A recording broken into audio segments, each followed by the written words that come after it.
Hazard study. What is the meaning of the hazard study అంటే hazard operability study. అంటే general గా దీన్ని hazard study అనేది ఒక టీమ్ ఆఫ్ ఎక్స్పర్ట్స్ కండక్ట్ చేస్తుంటారు.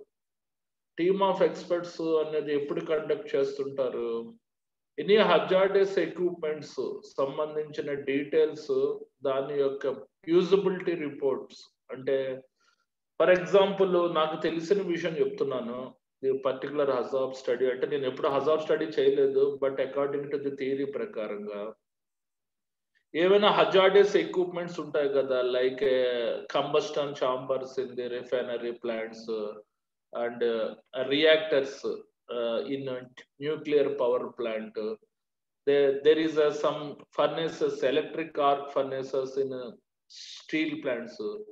అవన్నీ ఎక్విప్మెంట్స్ ఇన్స్టాల్ చేసే ముందు సర్టెన్ టీమ్ ఆఫ్ ఎక్స్పర్ట్స్ దాని గురించి స్టడీ చేస్తారనమాట. ఈ పర్టికులర్ టీంలో ఎవరెవరు ఉంటారు? మెకానికల్ ఇంజనీర్ ఉంటారు, కెమికల్ ఇంజనీర్ ఉంటారు if it is the chemical equipment. Plus me safety manager is one of the part. ఆ ప్రాజెక్ట్ మేనేజర్ ఉంటారు. ఒక 7-8 గ్రూప్ తోటి ఆ పాయింట్స్ అన్ని ఇన్వెస్ట్ చేస్తారు. ఇప్పుడు combustion chamber, what is the process of combustion chamber? అది రిఫైనరీ ప్లాంట్ లో ఉంటుంది. ఆ పర్టికులర్ కంబస్టన్ ఛాంబర్ ప్రాసెస్ ఏంటంటే మన చమురు ఉంటుంది కదా, క్రూడ్ ఆయిల్ ని సర్టెన్ టెంపరేచర్ దగ్గర హీట్ చేసి కూల్ చేస్తారు. అంటే with in 1500 degrees centigrade abnormal heat. ఆ పర్టికులర్ చమురుని ఆ 15 degrees హీట్ దగ్గర హీట్ చేసి కూల్ చేసినప్పుడు అది ఒక బై ప్రొడక్ట్స్ కింద విడిపోతుంది. సర్టెన్ టెంపరేచర్ దగ్గర పెట్రోల్ వస్తుంది, సర్టెన్ టెంపరేచర్ దగ్గర డీజిల్ వస్తుంది, సర్టెన్ టెంపరేచర్ దగ్గర ఇంజిన్ ఆయిల్ వస్తుంది, సర్టెన్ టెంపరేచర్ దగ్గర కెమికల్స్ వస్తాయి. అవేంటి మన తాలూకా ప్లాస్టిక్ ని తయారు చేసే రా మెటీరియల్స్ వస్తుంది, గ్యాసెస్ వస్తాయి. అంటే ఆ particular equipment 2000 degrees centigrade heat చేసి కూల్ చేయడం, it is not a joke. అంటే ఎంత ప్రమాదకరం ఆ ప్లాంట్, ఆ పర్టికులర్ కంబస్టన్ ఛాంబర్ సంబంధించిన ఎక్విప్మెంట్. దాన్ని ఏ రకంగా సేఫ్ మోడ్ లో ఆపరేట్ చేయాలి అన్నది ఒక రీసెర్చ్ యాక్టివిటీస్, కొన్ని పాయింట్స్ డెవలప్ చేస్తారు. చేసి దాన్ని ఆపరేట్ చేయగలమా, సేఫ్ మోడ్ లో ఆపరేట్ చేయగలమా అన్నది ఆ పర్టికులర్ ఎక్విప్మెంట్ ఆపరేషన్ అవుతున్నప్పుడు యాజ్ వెల్ యాజ్ ఎక్విప్మెంట్ కి ఏమైనా డేంజర్ ఉంటుందా, దాన్ని ఆపరేట్ చేసే వర్కర్స్ కి ఏదైనా డేంజర్ ఉంటుందా అన్నది ఇవాల్యుయేట్ చేసుకుని ఒక స్టడీ మోడ్స్, గైడ్ వర్డ్స్ ద్వారా నోట్ చేసుకుని ఫ్యూజిబిలిటీ రిపోర్ట్ అనేది గవర్నమెంట్ కి పంపిస్తారు. ఫ్యూజిబిలిటీ రిపోర్ట్ అంటే అది పెట్టుకోవచ్చా లేదా అంటే ఈ పర్టికులర్ టీమ్ ఆఫ్ ఎక్స్పర్ట్స్ ఇచ్చిన రిపోర్ట్ ఆ గవర్నమెంట్ కన్సల్ట్ చేసి ఎస్ అంటే ఎస్, నో అంటే నో, ఆ రకంగా చెప్తుంది అనమాట. అంటే ఇది హజార్డ్ ఆపరేటబిలిటీ స్టడీ యొక్క బేసిక్ ఇంట్రడక్షన్. దీంట్లో టోటల్ గా మొత్తం నేను సబ్జెక్ట్ లోకి వచ్చేస్తున్నాను. 8 points. కొద్దిగా టెర్మినాలజీ డిఫికల్ట్ గా ఉంటుంది, చూడండి నేను ఎక్స్ప్లెయిన్ చేయడానికి ట్రై చేస్తాను. మొత్తం 8 points ఉన్నాయి. 8 points యాస్టీస్ గా రాయాలి యాజ్ ఎగ్జామినేషన్ పాయింట్ ఆఫ్ వ్యూలో. దాంతో పాటు ఒక ఫ్లో చార్ట్ ఉంది. ఈ ఫ్లో చార్ట్ కూడా నేను ఎక్స్ప్లెయిన్ చేయడానికి ట్రై చేస్తాను. ఈ ఫ్లో చార్ట్ కి 50% మార్క్స్ పడతాయి. మీరు యాస్టీస్ గా ఈ ఫ్లో చార్ట్స్ ఈ పర్టికులర్ 8 points జనరేట్ చేశారంటే just you will get more than 8 to 9 marks. Just I'm giving the notes according to the examination point of view, that's all. మీ important questions లో content చాలా తక్కువ ఉంది. ఆ కంటెంట్ రాశారనుకోండి, question number 20 in IS 104 అది మీకు 3 marks 4 marks వేస్తాడు, అంత మించి స్కోప్ ఉంటుంది. కాబట్టి కొద్దిగా జాగ్రత్తగా నేను slow and steady with the race గా చెప్తాను, జాగ్రత్తగా వినండి. అంటే దీంట్లో ఇన్ డెప్త్ డౌట్స్ ఏదైనా అడిగారంటే I'm not suppose to explain, frank గా చెప్పేస్తున్నా. ఫస్ట్ పాయింట్ ఏంటి, a hazard and operability study, HAZOP is a structured and systematic examination of the planned or existing process or the operation in order to identify the evaluate the problems that may represent the risk to the personnel or equipment or prevent the efficient operation. అంటే ఏంటమ్మా, ఈ hazard operability study అన్నది structured అంటే ప్రణాళికాబద్ధమైన నిర్మాణాత్మకమైన క్రమబద్ధీకరణమైన విశ్లేషణ. అంటే ప్రణాళికాబద్ధమైన నిర్మాణాత్మకమైన క్రమబద్ధీకరణ విశ్లేషణ. దేని గురించి? ఆ ప్రెసెంట్ ఎగ్జిస్టింగ్ ప్రాసెస్ అంటే ఆ ప్రక్రియ గురించి. ఎగ్జిస్టింగ్ ప్రాసెస్ అంటే ఇప్పటికే అందుబాటులో ఉండే ప్రక్రియ గురించి. ఆర్ ఆపరేషన్ అంటే ఇది ఒక కార్యక్రమం. In order to identify and evaluate the problems. దీన్ని ఆ పర్టికులర్ హజార్డస్ ఎక్విప్మెంట్ ఆపరేషన్ చేస్తున్నప్పుడు దానికి సంబంధించిన రిస్క్లు, సంభవమయ్యే ప్రమాదాలు యొక్క విశ్లేషణలను, ఆ ప్రాబ్లమ్స్ ని, ఆ సమస్యల్ని విశ్లేషించడానికి మరియు గుర్తించడానికి. That may represent risk to the personnel or equipment or prevent efficient operation. అంటే ఆ పర్టికులర్ ఎక్విప్మెంట్స్ ద్వారా ఆపరేట్ చేస్తున్నప్పుడు ఆ వర్కర్స్ కి ఏవైనా రిస్క్ ఉంటాయా, లేదా ఆ పర్టికులర్ ఎక్విప్మెంట్ ఏ రకంగా సేఫ్ మోడ్ లో ఆపరేట్ చేయాలి ఏ రకమైన రిస్క్ లేకుండా. Or to prevent the efficient operation అంటే ఆ పర్టికులర్ ఎక్విప్మెంట్ సేఫ్ మోడ్ లో రన్ అవడానికి వేరే పారామీటర్స్ ఏమన్నా అడ్డంకిగా కలుగుతున్నాయా అన్నది ఇన్వెస్టిగేషన్ చేసి ఓ రిపోర్ట్ తయారు చేసే దాన్ని హజార్డ్ ఆపరేటబిలిటీ స్టడీ అని అంటారు. మళ్ళీ ఇంకొకసారి చదువుతున్నాను. A hazard operability study is the structured and systematic examinations of the plant. అంటే మా ప్రణాళికాబద్ధమైన నిర్మాణాత్మకమైన క్రమబద్ధీకరణమైన విశ్లేషణ. ఏది? ఈ హజార్డ్ ఆపరేటబిలిటీ స్టడీస్. దేని గురించి?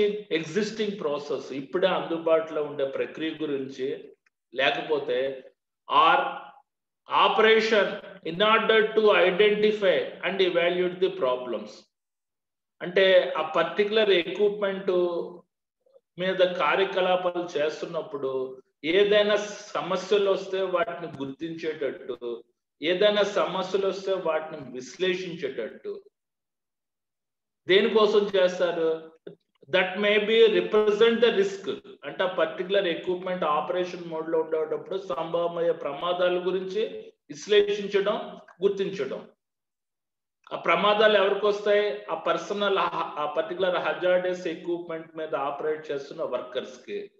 ఆర్ ఆ particular equipment suppose for example ఆ కంబస్షన్ ఛాంబర్ లో ఉండే క్రూడ్ 1500 degrees టెంపరేచర్ హీట్ చేసి కూల్ చేస్తే ఇంకేదైనా ఉందా? ఆ పర్టికులర్ ఎక్విప్మెంట్ తట్టుకోవాలంటే అంత క్వాలిటీ కన్స్ట్రక్షన్ ఉండాలి. అంత టెంపరేచర్ కి హ్యాండిల్ చేస్తున్నాం కాబట్టి ఆ పర్టికులర్ ఎక్విప్మెంట్ దానికి విత్స్టాండ్ అవుతుందా లేదా దాని ద్వారా ఏదైనా ప్రమాదం వస్తుందా అన్నది విశ్లేషించడం. To prevent the efficient operation అంటే ఆ పర్టికులర్ ఎక్విప్మెంట్ సమర్థవంతంగా రన్ అవడానికి ఏవైనా కొన్ని కారకాల అడ్డంకులు ఉన్నాయా అని విశ్లేషించే ప్రోగ్రామ్ ని హజార్డ్ ఆపరేటబిలిటీ స్టడీ అని అంటారు. ఓకే, ఇది ఫస్ట్ పాయింట్. నేను ఏదో ఎక్స్ప్లెయిన్ చేశాను చూడండి. Second, it is carried out by suitable experienced multidisciplinary team. దీన్ని హజార్డ్ టీమ్ అని అంటారు. దీన్ని జనరల్ గా ఎవరు కండక్ట్ చేస్తుంటారు? ఒక మల్టీ డిసిప్లినరీ టీమ్, అంటే టీమ్ ఆఫ్ ఎక్స్పర్ట్స్. వాళ్ళు అనాలిసిస్ చేసి హజార్డ్ టెక్నిక్ కనుక్కుంటారు. డ్యూరింగ్ సెట్ ఆఫ్ మీటింగ్స్ వీళ్ళు ఒక 4-5 సార్లు మీటింగ్ పెట్టుకొని ఆ పర్టికులర్ హజార్డస్ ఎక్విప్మెంట్ యొక్క యూజబిలిటీ రిపోర్ట్, అంటే సేఫ్ మోడ్ లో ఏ రకంగా ఆపరేట్ చేయాలనే యూజబిలిటీ రిపోర్ట్ అన్నది తయారు చేస్తారనమాట. The hazard technique is a qualitative and aims to stimulate the imagination of the participants to identify the potential hazards and operability problems. అంటే ఏంటి? ది హజార్డ్ టెక్నిక్ అన్నది క్వాలిటేటివ్ అంటే గుణాత్మకమైనది, అత్యంత బెస్ట్ క్వాలిటీ కంట్రోల్ ప్రొసీజర్ అన్నమాట qualitative అంటే. And AIIMS, ఈయన యొక్క లక్ష్యం ఏంటి? To stimulate the imagination of the participant. What is the meaning of the stimulation? Stimulate అంటే మన చైతన్యం కలిగిస్తుంది. ఇది అద్భుతమైన మేధావుల యొక్క ఇమాజినేషన్ నుంచి ఈ టెక్నిక్ వచ్చింది కాబట్టి ఇది అత్యంత చైతన్యవంతం కలుగజేస్తుంది. దేని గురించి? To identify the potential hazards and operating problem. ఆ పర్టికులర్ ఎక్విప్మెంట్ మీద అది ఆపరేట్ అవుతున్నప్పుడు దాని మీద సంభావ్య ప్రమాదాలు గుర్తిస్తుంది ఇది. అంటే ఏ రకమైన ఆపరేటరీ ప్రాబ్లమ్స్, అంటే ఆ పర్టికులర్ ఎక్విప్మెంట్ అన్నది సేఫ్ మోడ్ లో ఆపరేట్ చేయడానికి కొన్ని కంట్రోల్ మెజర్స్ తోటి కూడా పెట్టి ఆ ప్రాబ్లమ్స్ అనేది రెక్టిఫై చేస్తుంది అని అంటున్నాను. ఓకే, ఏంటి అనేది తర్వాత చూద్దాం. ఇవి సెకండ్ పాయింట్స్.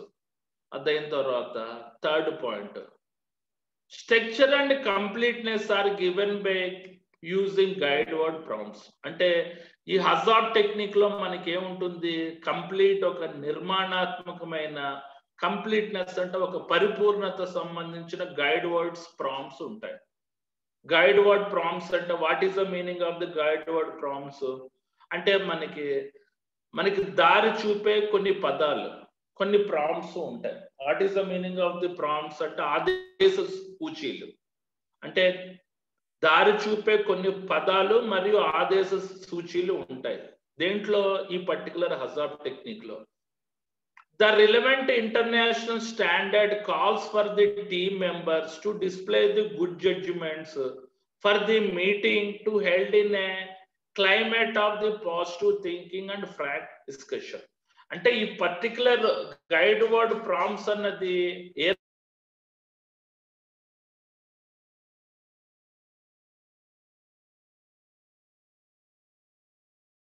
రకంగా డెవలప్ అయిందంటే ఇంటర్నేషనల్ ప్రమాణం నుంచి ఇది మనకి డెవలప్ అయింది.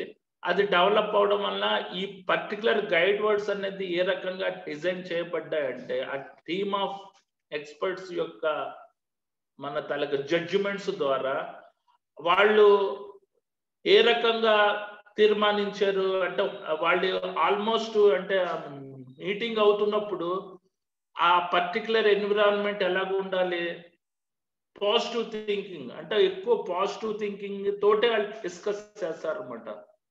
నెగిటివ్ థింకింగ్ అనేది ఉండదు, కాకపోతే అనేది ఉండదు. అండ్ ఫ్రాంక్ డిస్కషన్స్ అంటే what is the meaning of the frank discussion అంటే స్పష్టమైన చర్చలు మరియు పాజిటివ్ వాతావరణం ద్వారా మీటింగ్స్ లో పెట్టుకుని వాటికి సంబంధించిన కంట్రోల్ మెజర్స్ అనేది తీర్మానిస్తారు అని చెప్పి అంటున్నాడు. మళ్ళీ చదువుతున్నాను third point. Structure and completeness are given by using guide word prompts. అంటే ఈ హజార్డ్ టెక్నిక్ యొక్క నిర్మాణము దాని యొక్క పరిపూర్ణత అనేది కొన్ని గైడ్ వర్డ్స్ ప్రాంప్ట్స్ నుంచి వచ్చాయి. What is the meaning of the guide word prompts అంటే మన దారి చూపే పదాలు మరియు దిక్సూచికల నుంచి వచ్చాయి. ఇవి ఏ రకంగా develop అయ్యాయంటే the relevant international standards calls for the team members to display good judgments for the meetings to be held in a climate of positive thinking and frank discussion. అంటే వాళ్ళు ఏ రకంగా డిజైన్ చేస్తారంటే ఆ మీటింగ్స్ లో ఏ రకమైన negative thinking ఉండకుండా only positive thinking, సానుకూల దృక్పథంతో ఉండాలి. ఫ్రాంక్ డిస్కషన్ అంటే మన స్పష్టమైన చర్చ జరిగి దాన్ని కంట్రోల్ మెజర్స్ ఇంప్లిమెంట్ చేయాలి అని అంటున్నాడు. ఇది కొద్దిగా జాగ్రత్తగా రాయండి. అదైన తర్వాత fourth point, what are the hazard guide words అంటే హజార్డ్ ఆపరేటబిలిటీ టెక్నిక్ యొక్క గైడ్ వర్డ్స్ ఏంటి? What is the meaning of the guide words అంటే దారి చూపే పదాలు ఏంటి? These are the simple words, చాలా సింపుల్ గా ఉంటాయి. Which are use to quality and quantity. అంటే ఇవి క్వాలిటీ ప్రకారంగా ఆస్పెక్ట్స్ ప్రకారంగా కంట్రోల్ చేస్తాయి, క్వాంటిటీ అంటే పరిమాణాత్మక ప్రకారంగా కూడా కంట్రోల్ చేస్తాయి. The intention in order to guide and stimulate the brain storming process. ఈ గైడ్ వర్డ్స్ యొక్క ఉద్దేశం ఏంటి, ఇంటెన్షన్ ఏంటి?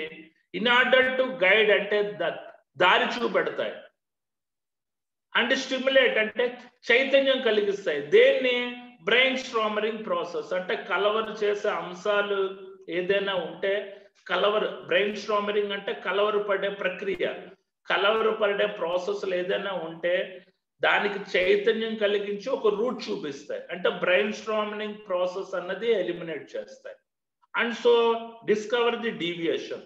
అంటే ఆ పర్టికులర్ ఎక్విప్మెంట్ రన్నింగ్ లో ఏదైనా క్రమం నుంచి తొలగిపోతే ప్రమాదాలు జరుగుతాయి కదా, అవి కూడా కంట్రోల్ చేస్తాయి. అంటే ఆ పర్టికులర్ ఎక్విప్మెంట్ పారామీటర్స్ క్రమం నుంచి తొలగిందనుకో, అవి కూడా ఫైండ్ అవుట్ చేసి క్రమంలో పెట్టేటట్టు చూస్తాయి అని అంటున్నాడు.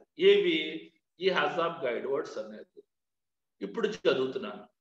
List of the HAZOP guide words. ఇది చాలా ఇంపార్టెంట్, ఇదే heart.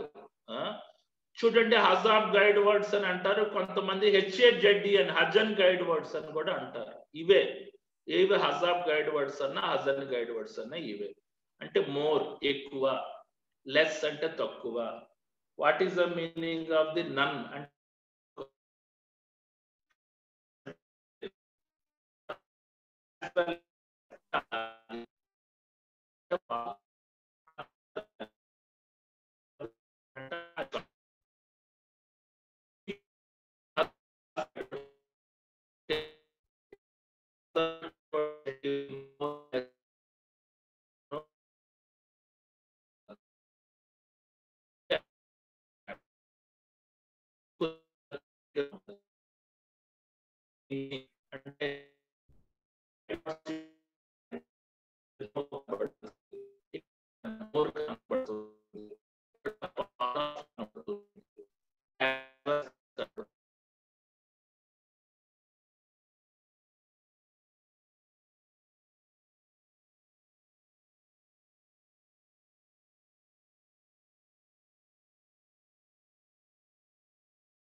Hello sir,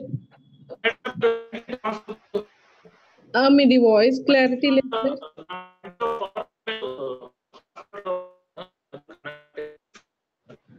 voice clear లేదు సార్, ఒకసారి చెక్ చేసుకోండి సార్. పెట్టాను సార్, హోస్ట్ చేశాను, చూడండి సార్.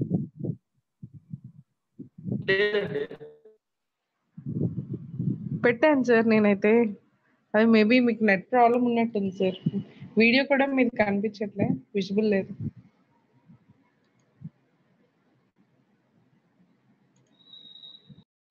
నన్ను అంటే ఏమీ లేదు, రివర్స్ యాజ్ వెల్ యాజ్ అంటే అలాగే పార్ట్ ఆఫ్ అంటే భాగంగా, అదర్ దాన్ అంటే అది కాకుండా. ఇప్పుడు ఇది కొద్దిగా టిపికల్ గా ఉంటది, మీరు యాస్టీస్ గా బయట చేయండి. No negotiation of the design intent less quantitative. అంటే what is the meaning of this one అంటే రూపకల్పన సంబంధించిన ఉద్దేశము లెస్ క్వాంటిటేటివ్ అంటే తక్కువ పరిమాణంలో ఉందంటే ఇమీడియట్ గా రద్దు చేయాలి దాన్ని. No negotiation of the design intent less quantitative అంటే డిజైన్ సంబంధించిన పారామీటర్స్ యొక్క ఉద్దేశము తక్కువ పరిమాణంలో ఉంటే దాన్ని మీరు రద్దు చేయాలి, నెగోషియేట్ చేయాలి. సెకండ్, ఇక్కడ మనకి డిక్రీజ్ మోర్, ఇది guide word. Decrease the more quantitative increases అంటే తక్కువ పరిమాణంలో ఉండేవి తగ్గించి ఎక్కువ పరిమాణంలో ఉండేవి పెంచాలి అని అంటున్నాడు. అంటే పరిమాణం యొక్క క్వాంటిటీ పెంచాలి అని అంటున్నాడు. అదైన తర్వాత part of the qualitative decrease అంటే క్వాలిటీ కంట్రోల్ సంబంధించిన నాణ్యపూర్వమైన ప్రాసెస్ ఏమైనా ఉంటే అవి తగ్గిస్తే అలో చేయకూడదు అని అంటున్నాడు. As well as qualitative increase అంటే నాణ్యతాపూర్వమైన అంశాలు కూడా పెంచాలి అని అంటున్నాడు. ఇక్కడ హజాబ్ గైడ్ వర్డ్ వచ్చింది. తర్వాత reverse logical opposites of the intent. ఏదైనా స్ట్రైట్ యాక్షన్ లో లేకపోతే రివర్స్ యాక్షన్స్ లో పెట్టి ఆ పర్టికులర్ ప్రాసెస్ ని యాక్టివేట్ చేయండి అని అంటున్నాడు. అదర్ దాన్ కంప్లీట్ సబ్స్టిట్యూషన్ అంటే ఆ ప్రాసెస్ లేకపోతే అంటే అనుకున్న నోట్స్ ప్రకారంగా రాకపోతే ఇమీడియట్ గా వేరే దానికి సబ్స్టిట్యూషన్కి వెళ్ళండి అని అంటున్నాడు. ఓకే, ఈ పాయింట్ కొద్దిగా టిపికల్ గా ఉంది, యాస్టీస్ గా బైహార్ట్ చేసి రాయండి. ఎందుకంటే ఈ 5th point to 6th point is the heart of the Hazab study. ఇది ఈజీయే, ఇది కొద్దిగా మీరు బై హార్ట్ చేయాలి. Okay, coming to the 7th point, it is very easy. Hazard study has to be carried out to identify the potential hazardous situation and find out the possible control measures. Hazard study is conducted by the team of experts. A team consists of, అంటే hazard study అనేది దేనికి చేస్తారు? ఆ particular hazardous equipment safe mode లో operate చేయడానికి. దాని ఫలితంగా workers కి ఏ రకమైన ప్రభావాలు రాకూడదు, ఆ పర్టికులర్ ఎక్విప్మెంట్ సేఫ్ లో ఆపరేట్ చేయాలి. అది ఆపరేషన్స్ పెర్ఫార్మెన్స్ చేస్తున్నప్పుడు ఏ రకమైన అడ్డంకులు ఉండడానికి హజార్డ్ స్టడీ చేస్తుంటారు. Hazard study is conducted by the team of experts. దాంట్లో ఎవరెవరు ఉంటారు?